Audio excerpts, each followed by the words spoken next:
हिंदू धर्म में पितृपक्ष का काफी महत्व होता है। इस साल पितृपक्ष 10 सितंबर से 25 सितंबर तक चलेगा। पितृपक्ष में पितरों का श्राद्ध और तर्पण किया जाता है।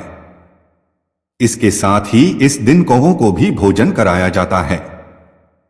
यदि कोई व्यक्ति ऐसा नहीं करता तो उसे पितरों का श्राप लगता है।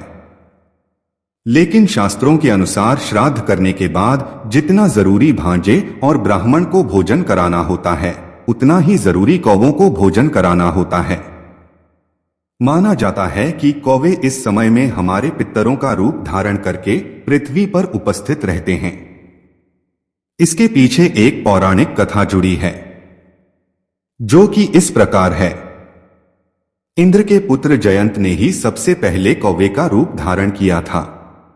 यह कथा त्रेता युग की है, जब भगवान श्री राम ने अवतार लिया और जयंत ने कौवे का रूप धारण कर माता सीता के पैर में चोंच मारा था। तब भगवान श्री राम ने तिनके का बाण चलाकर जयंत की एक आंख फोड़ दी थी। जब उसने अपने किए की माफी मांगी, तब राम ने उसे यह वरदान दिया कि तुम्हें अर्पित किया भोजन पितरों को मिलेगा। तभी से श्राद्ध में कौवों को भोजन कराने की परंपरा चली आ रही है। यही कारण है कि श्राद्ध पक्ष में कौवों को ही पहले भोजन कराया जाता है। इसी कारण कौवों को न तो मारा जाता है और न ही किसी भी रूप से सताया जाता है।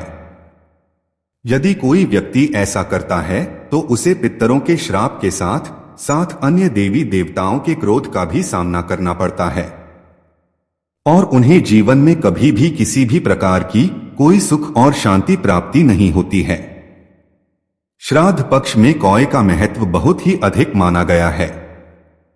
इस पक्ष में यदि कोई भी व्यक्ति कौवा को भोजन कराता है तो यह भोजन कौवा के माध्यम से उसके पितर ग्रहण करते हैं।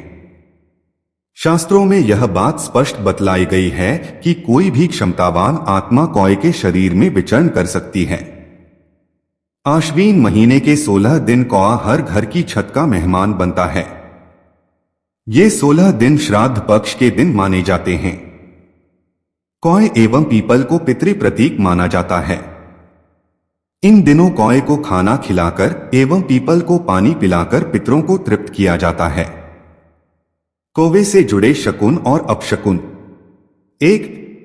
यदि आप शनिदेव को प्रसन्न करना चाहते हो, कौवा को भोजन करना चाहिए। 2. यदि आपके मुंडेर पर कोई कौवा बोले तो मेहमान अवश्य आते हैं। 3.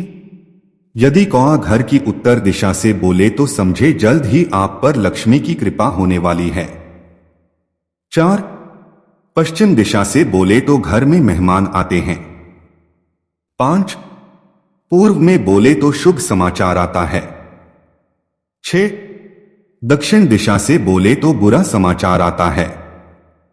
7. कौवे को भोजन कराने से अनिष्ट व शत्रु का नाश होता है।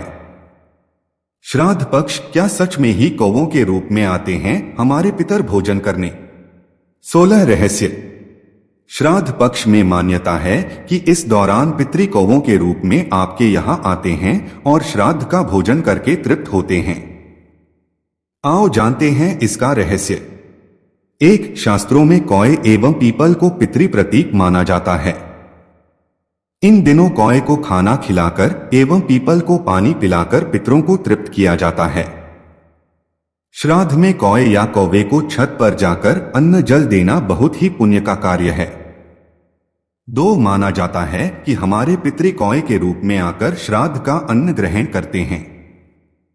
इस पक्ष में कौवों को भोजन कराना अर्थात अपने पितरों को भोजन कराना माना गया है। 3. शास्त्रों के अनुसार कोई भी क्षमतावान आत्मा कौवे के शरीर में स्थित होकर विचरण कर सकती है। 4. कौवे को अतिथि का सूचक और पितरों का आश्रम स्थल माना जाता है। आश्रय स्थल अर्थात कई पुण्यात्मा कौवे के रूप में जन्म लेकर उचित समय और गर्भ का इंतजार करती हैं। यह भी कहा जाता है कि जब प्राण निकल जाता है तो सबसे पहले आत्मा कौवे का रूप ही धारण करती है। 5. कहते हैं कि कौवा यमराज का प्रतीक माना जाता है। यमलोक में ही हमारे पितर रहते हैं। 6 कहते हैं कि यदि कौआ आपके श्राद्ध का भोजन ग्रहण कर ले तो समझो आपके पितर आपसे प्रसन्न और तृप्त हैं, और यदि नहीं करें तो समझो कि आपके पितर आपसे नाराज और अतृप्त हैं। 7 धार्मिक मान्यताओं के अनुसार कौओं को देवपुत्र भी माना गया है।